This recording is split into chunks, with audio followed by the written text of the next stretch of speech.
Come through with no weakness. Put on the mission, no secret.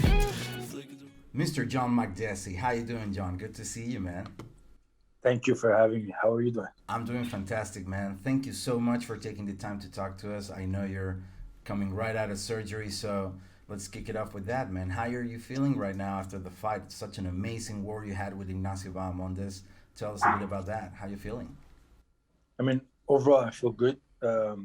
I'm very happy I was able to go out there and perform, and I'm very happy to connect with a good team in Arizona, and working alongside the Javier Torres. So all in all, I mean, it was a great night, of course, for me, and to show the world that I still got what it takes. Yeah, absolutely. You showed us that plenty.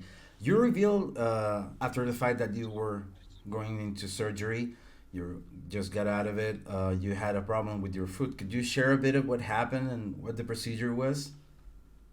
I mean, yeah, it was very weird. In the first round, I threw a kick or something, and then my second toe, I felt something very discomfort, and I had to block it off and had to adjust on even in the fight, I had to adjust in the first round. I broke it. So after I got checked, and it's pretty much a bone. I broke my bone, so they had to put it back in place, and they reinforced it with the metal plates and 4 screws. Oh, so you're now a cyborg? Yeah, my whole right side is funny. The whole right side of my body has been operated on. From the bull to the Terminator now, man. Yeah, exactly. Well, like you said before, you prepared alongside Coach Javier at Ultimate Combat, but also at the MMA lab, right? 100%. Last year, my last fight last year, I came to MMA lab. I wanted to train. I wanted to try something different. I connected with Javier, and then when I came back for this training camp, it was instantaneously. It was automatic. I spoke to Javier. I was at the MMA lab. A good bunch of guys, so we collaborated, and everything ran smoothly. He knew my opponent very well, fighting a Chile guy, so it just made sense for me to work alongside guys who understand his style and try to find bodies to mimic his style. And Javier is a great man and a great fighter. So sparring and training with Javier, it made me prepare for a guy like my opponent, because obviously Javier is a much bigger opponent, walks at 200 pounds. And I know that in the lightweight division, a lot of guys cut a lot of weight to try to get a size advantage. So I was well prepared for his body type and for his weight distribution. Well, I'm under the understanding that you also had the chance to prepare alongside Benson Henderson. Am I correct? For this training camp, Ben was actually undergoing a surgery, so he wasn't really present. Oh, I see. So I trained. So Javier, I got to give all the credit to Javier. Javier did an amazing job monitoring, taking care of not only me, but other fighters. He's a great individual, a great mentor and a role model. He has his own business, has his own gym, has a lot of guys going, and he also trains himself. So my hat's off to Javier. Javier did a tremendous job getting me ready mentally and physically for this fight. Yeah, absolutely. That Latino, that Mexican work ethic shows. Was there anything special in your preparation for an opponent with the kind of reach and shifting stances like Bahamondes has? Because the way you were able to deal with his reach and actually bringing the fight to him was really effective. How much of this performance do you attribute to your experience in this scenario? So that there's many things happen in a fight. The general public doesn't really understand, and this was a perfect example when the fighter and the trainer and the team communicate. Me and Javier were always in communication. We both were on the same page leading up to the fight, and he told me, and I knew that I had to put pressure.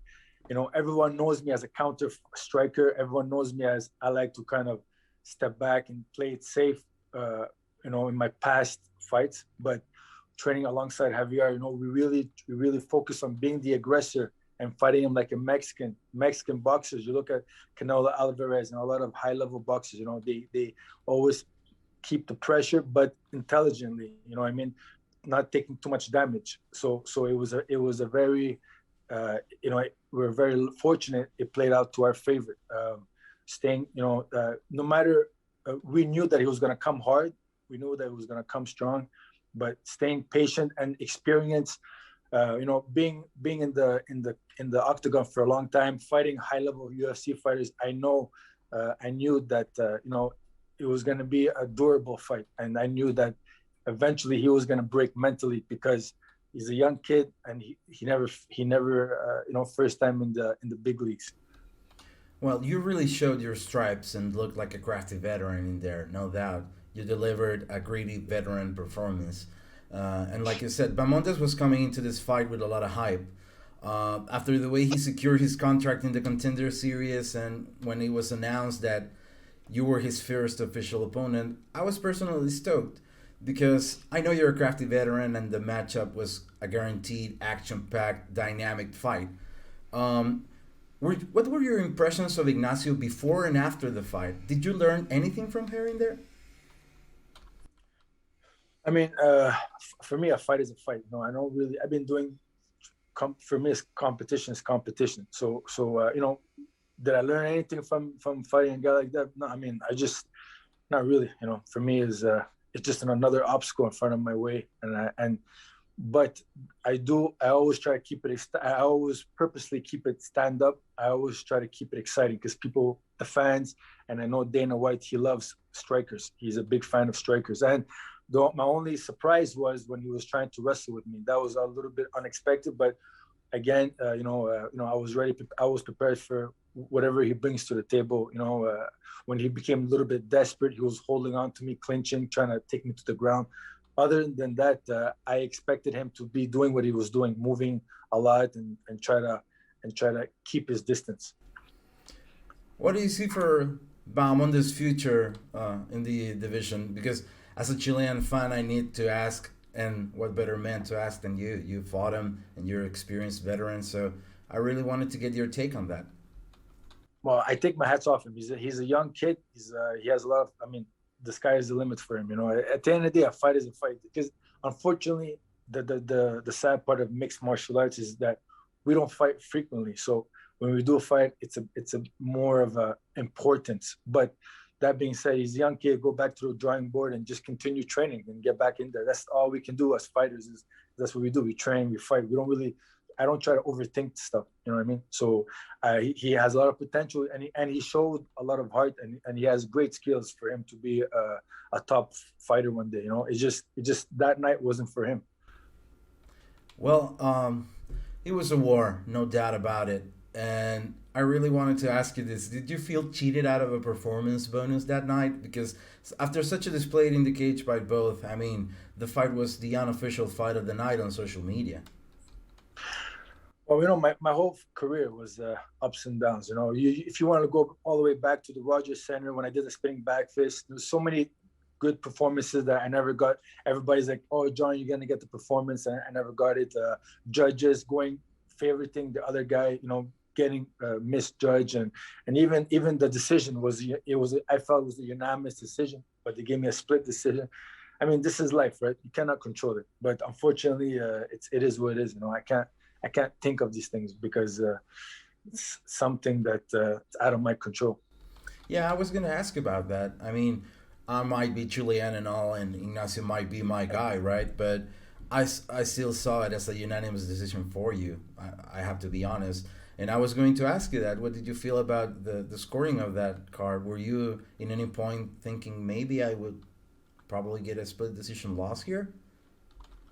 Well, I was shocked when I heard the split decision. I was a little bit surprised, a little bit, but MMA judging has to evolve. I feel like, you know, they have very one dynamic. They're looking at one thing, you know what I mean? Like at the end of the day, you have to look at every aspect of the fight. In boxing, a boxer can win a round without throwing one punch. But in MMA, if you're making the other guy miss, they don't appreciate the art of countering and defense and slipping punches and moving and receiving less damage. You know what I mean? Like that's the thing they don't understand. All they see is one guy throwing. I'm being the aggressor, so they give it to the other guy.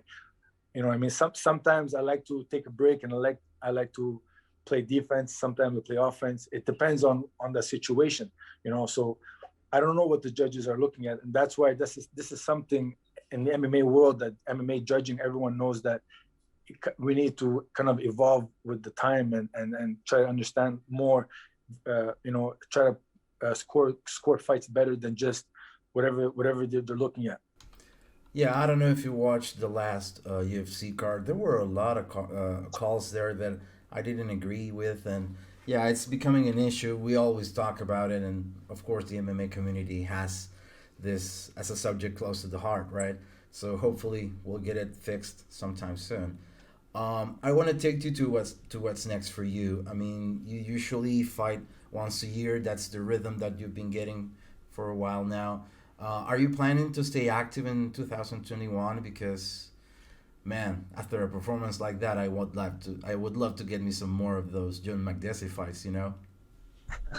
Yeah, I appreciate that. Well, it's not that I choose to fight once a year. It's just life happens. You know, there's a lot of circumstances. I would like to be more active, 100%. I'm trying to get things back in order in my personal life, and then a lot of personal stuff. You know what I mean? Once everything is good and I get back on track, and I want to be much more active. I want to finish my career in a good, positive note, and I want to be known as one of the best strikers in MMA. Yeah, absolutely. I wanted to ask you, how many fights do you have left on your deal right now? Well, with the UFC, anything can happen. So I just go fight by fight. You know, they can tell you 4 fights, 6 fights, 7 fights, but you know the fighting is very unpredictable, and now with the COVID situation, it's very complex. So I just take a fight per fight, and you know, I'm very lucky to connect with Javier, and we're gonna sit down with Javier and my team and see what's next. First thing is to get back to heal my body and get some fix my personal affairs, and then once that's all done, I can have a clear mind, so I can just focus solely on my next fight. What do you think the UFC matchmakers want for you next? Well, my first, you know, UFC changed a lot. I was working with Joe Silva, now Sean Shelby. Yeah. I mean, of course, like I said, you know, they know I'm a striker, so they're always, you know, it depends. You know, it's like rolling the dice. There's a lot of variables. There's over 600 fighters in the UFC roster, so it's very complex. You know what I mean? It's a very MMA is a very interesting business. Yeah, no doubt about that. So, what do you guys want? Because I know that you need to go back to the war room with Javier and the rest of the team, of course. But if you had to pick, what would you like to go next with? I always want. I asked for a top 15 fighter for sure. I think I'm ready for a top 15 fighter. Do you have any names in mind, or anyone can do the trick? I mean, you know, top of my head, you know, I think like a guy like Justin Gaethje, guys who are you know, strikers in the top 10, top 15, guys who are gonna, you know, who make it, who are very tough opponents, challenging. You know, I think it will be a good matchup for me. Top of my head, I don't really know, but you know, I leave it up to the UFC and leave it up to whatever they think is best next. Yeah, absolutely. We're definitely gonna be. How about you? That. How about you? Who you think I should fight next? What do you think? You know what? We'll see. Maybe go down to 145 and fight Max Holloway. We'll see. I don't know. Wow, now that's a good one. The King of the Hawaiians for sure. That's a fight I would love to watch, man. But Yeah. if you ask me, like real quick, I think maybe a Gregor Gillespie or a Kevin Lee or maybe a Diego Ferreira to mix it up. Those are the kind of There you names go. that come to mind. What are your thoughts on the current landscape of the division? Because there's a lot of things going on in the upper echelons. What do you like? I'm sorry. Do you like the way the UFC matched up the top contenders? Do I like? I mean, it's you know, it's one of you always, there's many factors in the MMA world. You gotta look at it in a entertainment perspective. You know, you can't just look at it you know, skills to skill or experience to experience.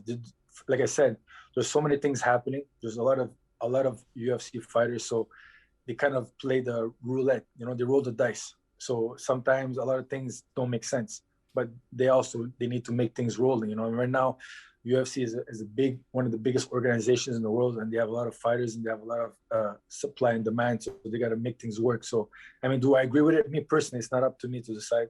But I also respect the business aspect of things, and I also respect the fact that there's so many factors, there's so many things, there's a lot of unknown that people don't, that we don't really understand. So I know that they have to they got to make moves quick. Yeah, absolutely. It's no doubt that the UFC has definitely filled this void of the COVID situation with a lot of exciting fights, and I think we can all agree it's something great to have as a fan and as a fighter as well, because it allows you to keep yourself active during a difficult time. I really want your take on what's happening right now. Chandler versus Oliveira for the title. What do you like? What do you like there? Do you like anyone in particular? Yeah, I mean, that's a great fight. Both guys are obviously they have a good momentum, a good win streak, and I'll give the edge a little bit to Chandler, just because of his his base, and also I feel like it's gonna be a great fight. We'll see what happens, but I'll give the edge to Chandler. Yeah, that looping hand there. I think Oliveira might get it. I agree with you on that one.